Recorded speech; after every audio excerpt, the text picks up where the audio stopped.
All right, welcome in. In this video, we're going to be talking about regression, which is a very powerful, widely used statistical tool. You've are likely familiar with it, and R, as you'd expect, has very good tools for actually doing regression. We're not going to get too much into the specifics of or the kind of advanced regression details today. We're going to talk more about kind of how R does it, simple, basic machinery for it, which is actually super powerful and super useful. So it will get you far by just understanding the basics.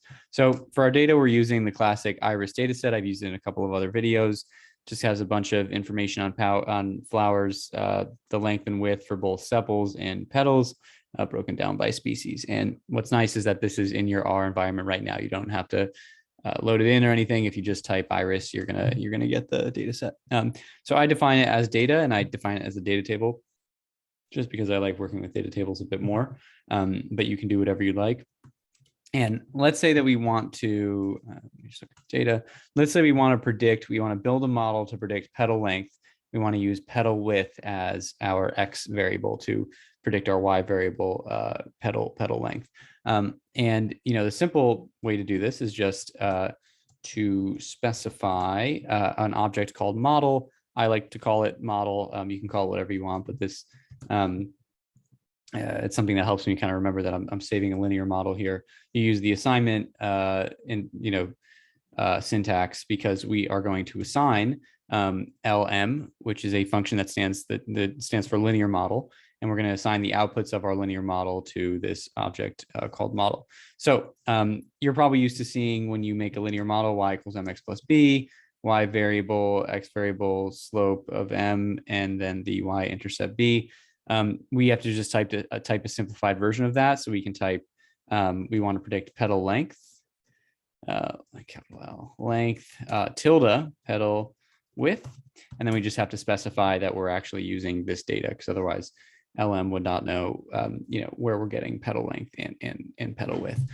So we just specify our Y value, petal length, tilde, it kind of stands for equal sign here, and then petal width over here. We run this code. You can see it ran nicely here, and now we can just print out the object. And this is pretty cool. We see, it tells us it made this call, which is basically the function call, basically what we typed in, and this is the output. This gives us the coefficients. So it has this estimated intercept, which is saying that for a flower with 0 petal width, the petal length is expected to be 1.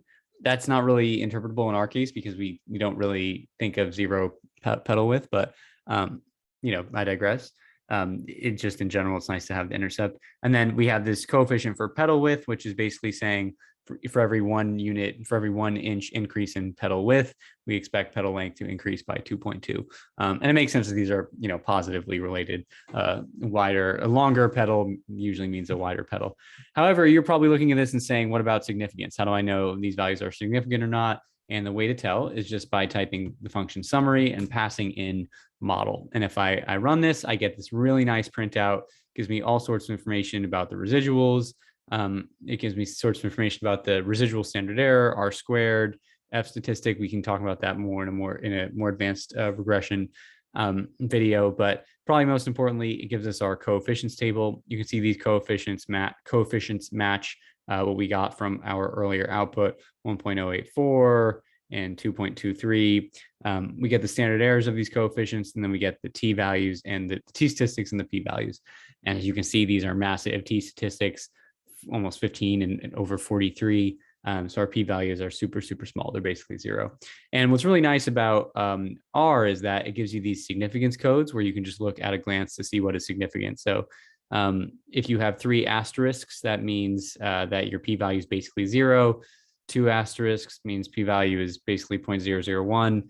Basically anything below the period here, I think. Everything below the period. If you see a period, it's significant at the 5% level. But we can immediately see 3 asterisks. So these are super, super significant, which kind of makes sense. So very nice interpretable output. And if we want to extend this to a multivariate regression where we want to use both sepal length and sepal width as predictors, we just add them into the right side of the equation. So it's like y equals x1 plus x2 plus x3, etc. So sepal length plus sepal width we just run that, ran in here, and then we do summary model. And in the coefficient table, we now have, if you count the intercept, 4, but 3 coefficients. And again, you can see we have all their estimates of the coefficients. The pedal width estimate changed a decent amount, and that's just kind of an interesting part about regression when you control for other variables. Everything is still highly significant. The intercept is no longer significant, which is good.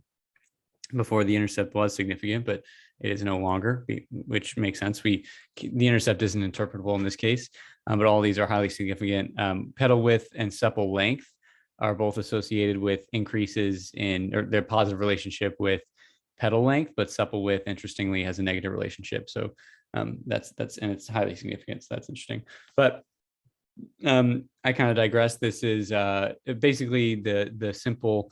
The code can look a little weird, but once you play with it for yourself, you'll see very simple and very powerful way for R to do regression. Again, there's a lot of other advanced things we'll maybe cover in another video, but hopefully this gave you a taste of what you can do using regression in R. So hope you enjoyed, and we'll see you next.